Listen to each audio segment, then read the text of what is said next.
You and I with Rashmi Shetty is a simple attempt of bringing in stories of people you and I can draw inspiration from.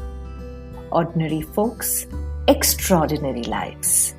Their uniqueness and individuality that make them interesting to talk to and to listen to. A reaffirmation of the fact, open your eyes wider. The world is far more beautiful when we acknowledge the presence of both you and I.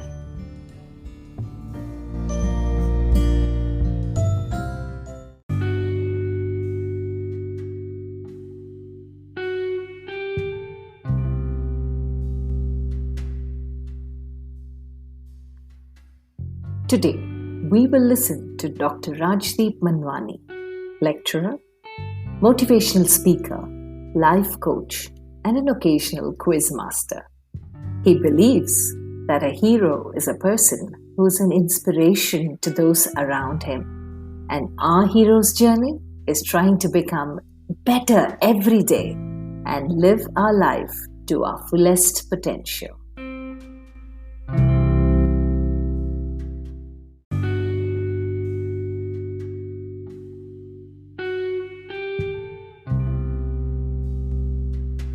Rajdeep is somebody I've always admired, loved talking to. And what I really find extremely unique about you, Rajdeep, is the fact that you have such a rich sense of humor. Not only your qualifications for Dr. Rajdeep Manwani that you are today, looked up by students and everyone who gets to meet you even once. It's just that you have this innate ability to become someone who becomes priceless in the journeys of people you meet even once.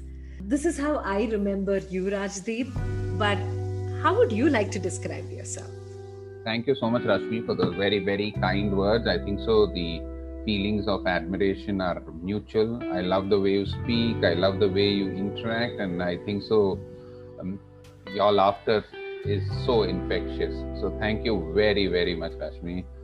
I don't know what to say about what you said about me, but I'm just reminded of a small speck of dust. So when you see the small speck of dust, it's very small, but when you look it through a magnifying glass, it appears larger.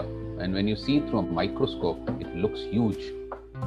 I'm just that small speck of dust in this infinite cosmos, trying to do my bit in this world, and it's people like you who hold that microscope to me, who see that I'm so big. But otherwise, just carrying on my journey the way I am an individual who's trying to give his best in whatever I do. So I would like to describe myself as an individual who tries to do justice to whatever has been given to me, whether it's inspiration, whether it's teaching, whether it's talking, whether it's spreading cheer and happiness to people's lives. Thank you so very much for those wonderful words. When you said about cheer and inspiration, you are an inspiration to a lot of people. But then what inspires you, Rajdeep? I think so many things inspire me. I think so everything I see inspires me in some way or the other, or I hear, in fact, to be more clear, everything I hear, everything I feel, everything I notice inspires me. So for me, I've always found this very interesting, because inspiration comes from everywhere. I want to narrate an incident which happened when I was in my school. So I had lost my eyesight at that particular point of time, and I was very upset. I was sitting in class, and there was this teacher who came to me, and he said, Rajdeep, he was a biology teacher, and he came up to me and he said, Rajdeep, I've read a poem yesterday and I want to read it out to you. Correct? And he started reading out this poem, and this was a beautiful poem. I made him read it out at least 2 or 3 times so that I remember it. But I'll narrate the poem for you. That was inspiration, and everything else is also an inspiration. The poem goes like this.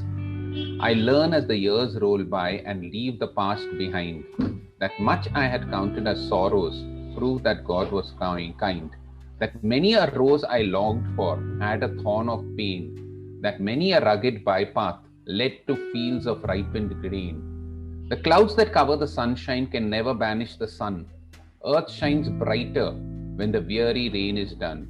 We must stand in the darkest shadows to see the brightest light, for it's from life's worst obstacles that comes the greatest strength to fight.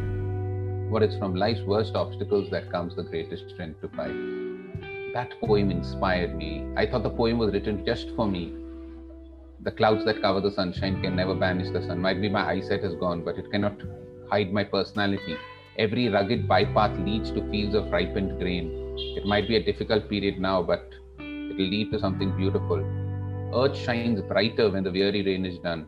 It might be gloomy and doom outside, but once the rain is done, it looks as if the earth has got a white wash. That was inspiration. Now today, I see everything as an inspiration. So for example, if I'm listening to commentary, I hear the way in which Virat Kohli bats. That's an inspiration. In college, when I see a student cracking a joke on the spur of the moment and making everybody laugh, that's a inspiration. When I'm listening to you in the interview and seeing the way you introduce people, that's an inspiration. So I find inspiration everywhere. I would like to take you a little back and try and recall some defining moments where you ended up being so positive. You said that in 8th is where you lost your sight. But when you speak, there's one thing stark about you. You always say, I can see this, I can see that. So obviously it must have come to you as a shock when this happened to you. But how do you keep yourself so cheerful, Rajdeep? The 2 incidents which happened in my life at that time, which were defining moments, absolutely defining moments. I'm going to narrate both of them. One with my father. So when I'd lost my eyesight, I was very upset. I was a cricket champion in my school. I used to bowl fast. I was a very, very voracious reader in my 8th. I was also a topper in my class. And then suddenly, the eyesight went away. 3 or 4 months, the clouds of darkness came, and I was very, very upset. And I was sitting alone one day in my room, and I felt a tap on my shoulder, and I was crying. And it was my father who told me something which had a profound impact on my life. He told me, Rajdeep, don't keep your dreams in your eyes. They'll wash away as tears. Keep them in your heart so that each heartbeat reminds you to achieve those dreams. And I think that was very, very profound. Don't keep your dreams in your eyes. They'll wash away as tears. So I said, if my passion is there to do something, I can do it with my heart. So if I don't have sight, it doesn't make me lose my vision of life. A second incident, a lot of the people around my area used to come and speak to my grandfather, and they said, oh my God, your grandson has become blind.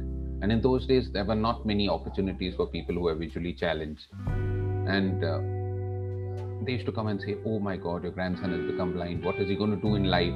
And my grandfather, very loudly, clearly, so that even I could hear it in my room, used to tell all his friends in Hindi.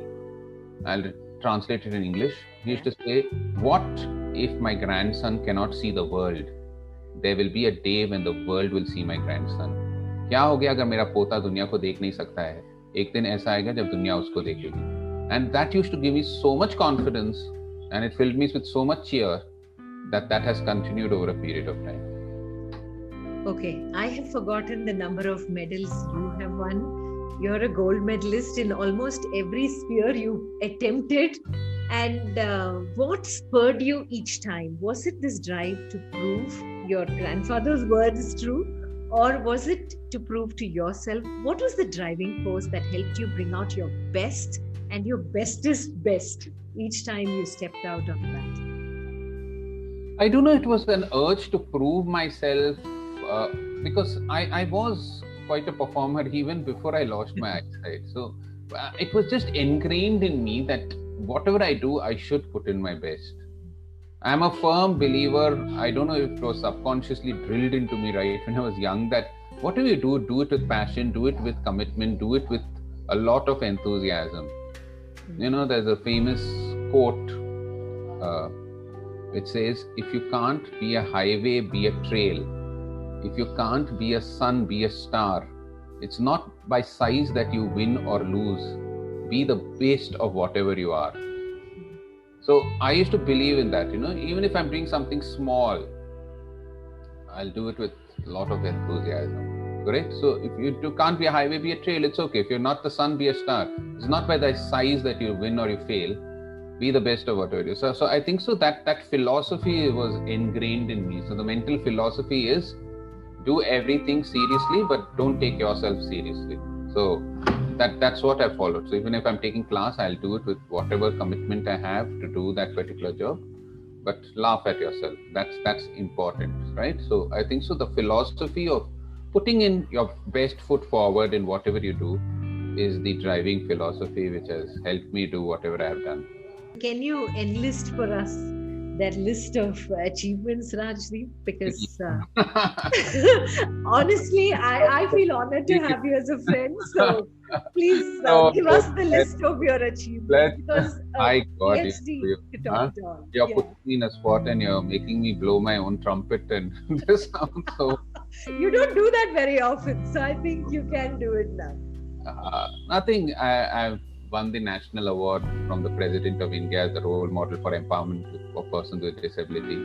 I won the state award in Karnataka twice, once in 2011 and once in 2015 for excellence. I won the Rotary Outstanding Pathfinder Award, the Guru Shrestha Award, the Patras Clinic and Bajaj Auto Award. So there have been a list of achievements in my life, but I think so all that fades away in comparison to what you are today. So I always believe in the philosophy that your past is not a guarantee of your future, and you are only as good as your last speech or your last day as what you have performed. So I think so all that has to be taken with a pinch of salt.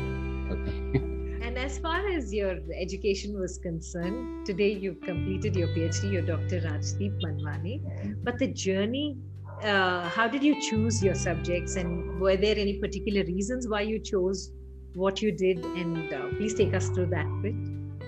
Yeah, actually, after my 10th, it was a quandary. Now you should remember this is in the late 80s. Okay, I'll tell you the year. You can guess my age, but it's okay. So 1988, and I had finished my 10th, and I was interested in taking commerce because I had taken that as my 6th subject in my 10th standard, commerce and economics. But in those days, in 1988, there was no computer, there was no facility for the blind. Everything had to be recorded in audio cassettes, and everything was totally different, right? So nobody had taken commerce till then, because you have to draw those ledgers, you have to do mathematics and statistics, etc., and which was considered quite difficult without any additional tools. So I was in a quandary whether to take up arts. Science was out of the question because you can't do laboratory, you can't connect wires, and you can't pour chemicals because if you can't see. True.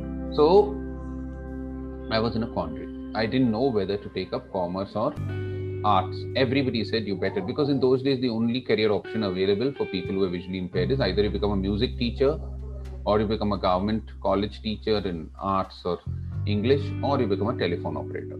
Anyway, I was a little confused because my heart was in commerce. So I had met this person who had started an NGO in those days. His name was Babu Rangaraj, and I asked him, "Sir, what do you think I should take, arts or commerce? Everybody's telling me to take arts." He told something which stuck in my head. He said, "Rajdeep, people are waiting for you to cross the hurdle so that their race can begin." I didn't understand what he said at that particular point of time, but later on when I went home and I pondered over what he had said, it was quite interesting. He said, somebody's waiting for you to cross the hurdle so that their race can begin. So the hurdle is this commerce. If I cross this hurdle, might be lots of other people who are visually challenged will also take this up at a future point of time. So why not be the first to cross the hurdle?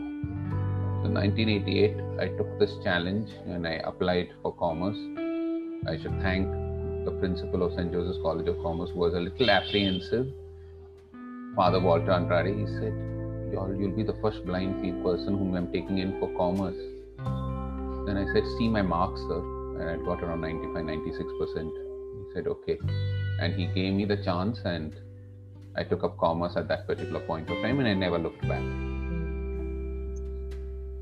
And in that journey in commerce, you've completed MPhil, you've done your PhD, you've done an MBA, and you are like a gold medalist in every level of whatever you have put in your best.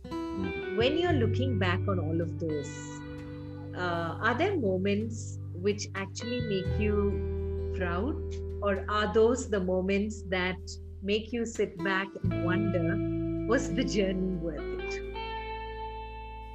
I always believe that you should be satisfied with your past and dissatisfied with your future. Okay. And I always believe this means whatever I've achieved so far is good. Means I've done quite a bit, I've achieved quite a little bit, but that doesn't make the journey complete. I have always that striving, what more? Who's that author? Marshall Goldsmith. What has got you here won't will not get you. Yeah, Marshall. You're a coach, so you know this. Yeah. Okay. So there has been a lot of satisfaction. I look back with a lot of pride and happiness to whatever I've achieved over a period of time. But it doesn't make me sit on my couch and say, okay, that's enough. Because I have a lot more to do. I have to inspire 1 crore people. I have to teach more, learn more, do more. So I am quite happy with what I've done, but also there is the sense of dissatisfaction that I can do much, much more in the future. The journey it's just a small, teeny weeny bit of what I can still achieve in the future. So that's what I think about what I've achieved in the past.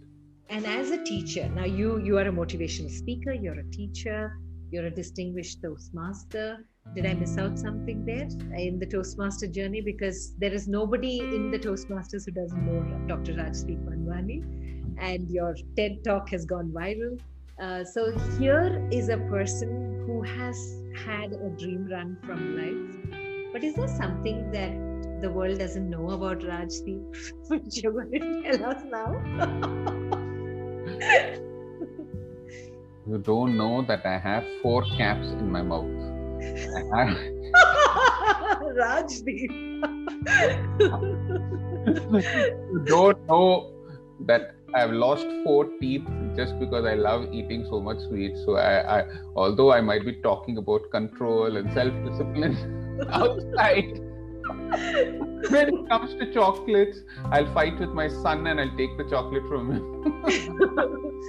Okay, so the strong Rajdeep has his weaknesses. Good to know that. Good to know that. But then, if there are moments when Rajdeep sits down to talk to himself, what are 3 things that Rajdeep would advise looking back to the younger Raj? No, I don't believe in this. Actually, I've always believed that every imperfect moment in your life gives you a perfect learning in the future. So I never look at my younger self and say, okay, I should have done this, I should have done that. That's I think so. It's a cause of a lot of pain. So let's not. I never look at those things. I always say it's okay. It might be that. I don't know if Robert Frost said that. I always expected a perfect life, but I soon realized that there are no perfect beginnings and no perfect endings. There is something called delicious ambiguity. Correct? So there is always something nice which has happened in the past. It might be something, some experience, somebody would have troubled me. I would have lost my eyesight. Something would have happened. But all that actually bears it in a seed of what we have to learn. I don't think so life gives you any experiences unless it wants you to learn something. So I'm a firm believer of that. So there is no advice I'll give myself. Live life as it is. At that level of maturity, I think so I took those decisions at that particular point of time. At this level of maturity, I will take some more decisions of time. I think so always our maturity is one step lower than our experiences. So in 9th, when I wrote my exam, I used to say it's so tough, stupid, I didn't study this. Then when I come to my PUC, I laugh at what I've done. In the same way, when I'm now at this age of life, I might laugh at what I've done as a teacher some years back. But it's because with those experiences come maturity, right? So our maturity is always one leg lower than our experiences. So we gain by experiences. So I don't know. I don't look at those things in the past. I said, they're gone. I've learned something out of it. Let me move on. Then we'll talk about your highest high as a teacher. That beautiful moment which stays with you even now.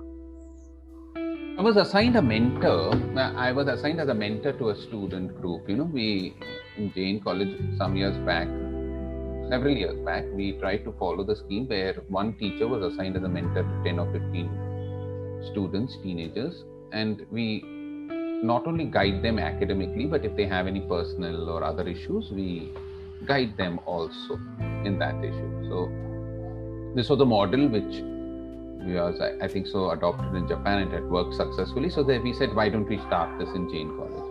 So every week, in the end of the day, we used to sit with some students, and on Saturdays usually it used to be, and we used to have a form we used to fill up. And teenagers, they don't open up directly. So you used to ask them, any issue, no sir, thank you sir, and we go.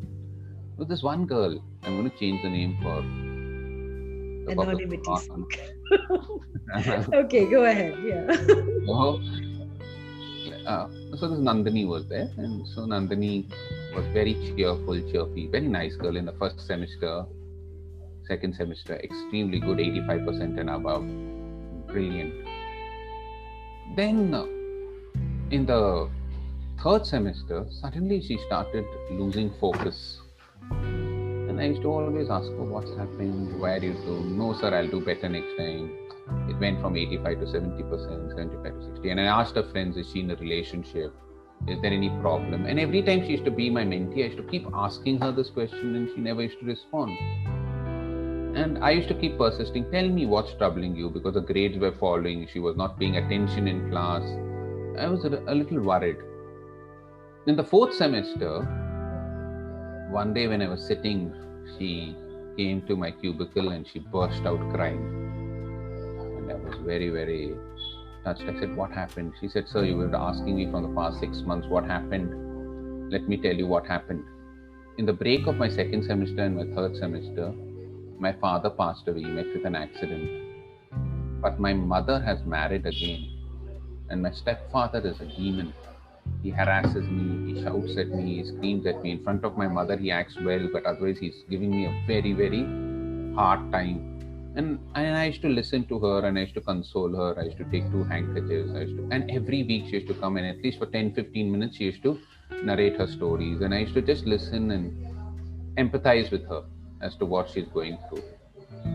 Suddenly in the fifth semester, after our fourth semester, she attended a few weeks, and then she disappeared. It was strange. She stopped attending college. So we went to the computer section. We tried to pull out her address, but the address was wrong. Her number was not reachable. And I was very, very upset. I thought maybe I've done a mistake. Maybe I should have reported this matter to the police, or something is there. I don't know what happened. And this was gnawing at me for a long period of time, till a point of time when I was asked to give a motivational talk at Soba Developers. And I gave the talk, and I was walking out of the room, and I felt a pat at my back, and I turned around, and there was this girl. She said, remember, sir, Nandini? And I said, Nandini, my God, where have you been? She said, sir, come, we'll go and speak in my room.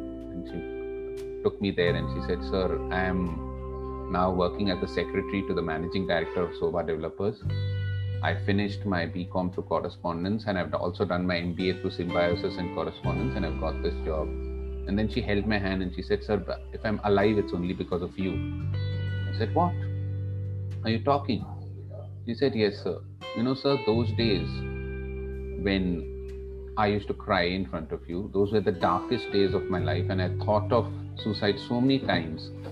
But I used to say, if this stranger who's a teacher who doesn't even know me that well is listening to me so much, my relatives can do much better.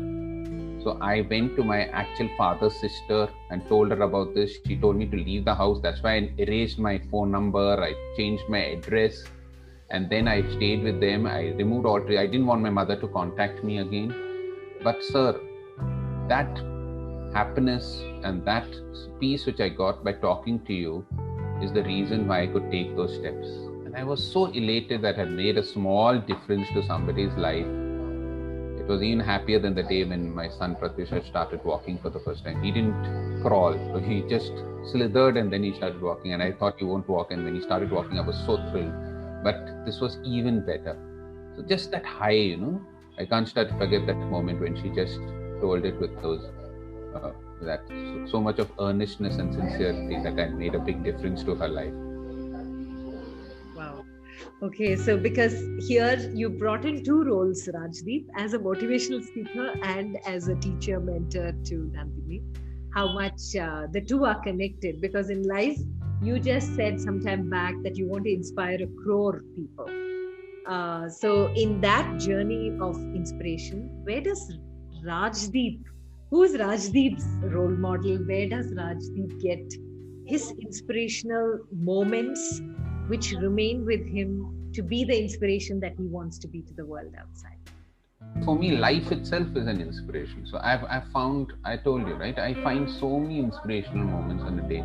I remember when there was this lockdown, I used to, in May or something like that, when it was in the peak, March, April, May, I used to see those people who used to come and clean the road, right? They used to whistle. And they used to be an inspiration to me. I used to say, wow, despite the whole world getting scared, these people are coming out and they are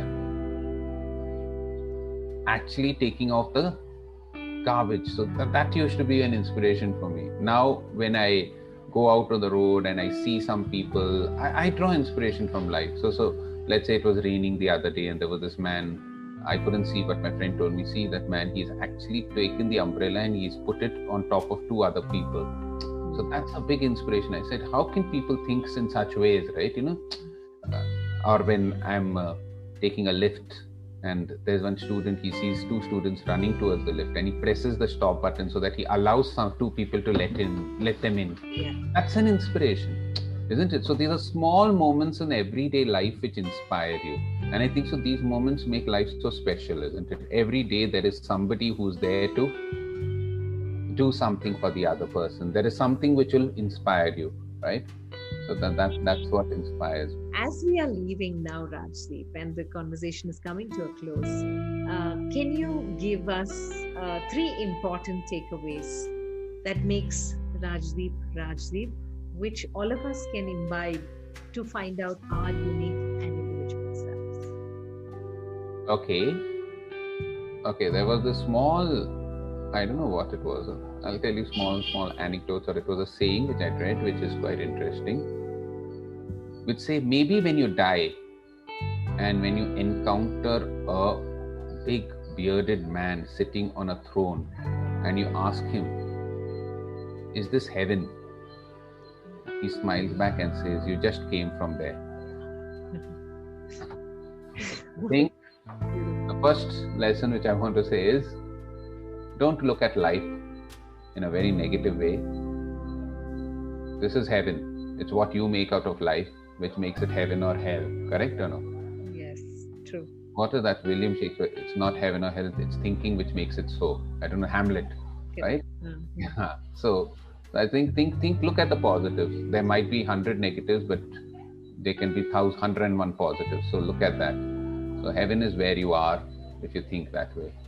Second thing is, I had told this earlier, but I don't think I told this earlier, but in the pandemic, there was a story which I used to narrate to my students, and I used to tell, there was this king who always wanted the wisdom of the world to be packed into one book. So he made all the wise men write that particular book. And once the book was written, he went through the book and he said, no, this is too much.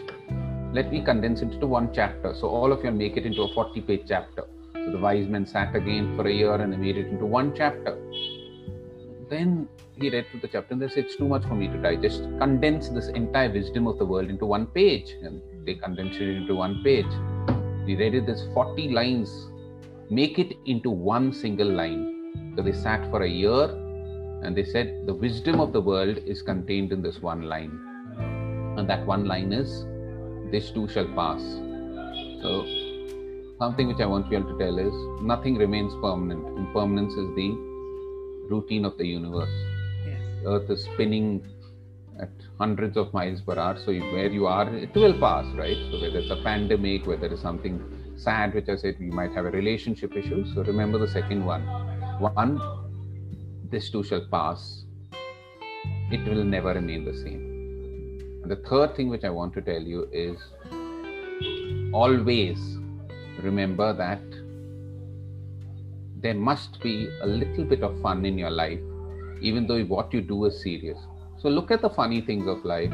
Look at what makes you feel a little happier. And it doesn't take much time to make you happy, isn't it?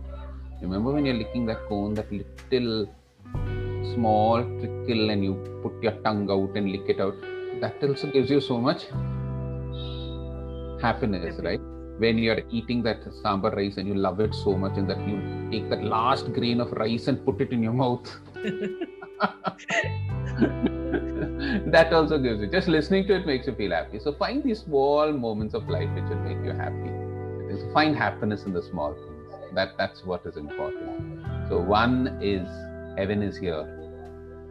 Second is this too shall pass. And third is find happiness in the small things of life. Thank you so much, Rajdeep. You and I is all about the uniqueness and the individuality each one of us bring in. But it's also about the story of you and I. Thank you very much for sharing this amazing anecdotes. And like I always say, a pleasure talking to you. Never know how time passes. Thank you so much. And just continue being the inspiration. 1 crore, I think, is a small number for the number of people you will continue to touch. Thank you so much. May you have a blessed life. Thank you so much for your time, Rajdeep. Thank you so much. Thank you. Yeah. Bye. Bye.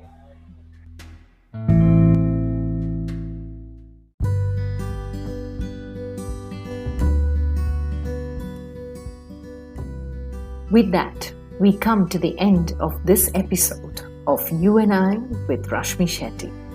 Do let us know your feedback and your guest suggestions. Write in to rashmi.thethirdeye@gmail.com.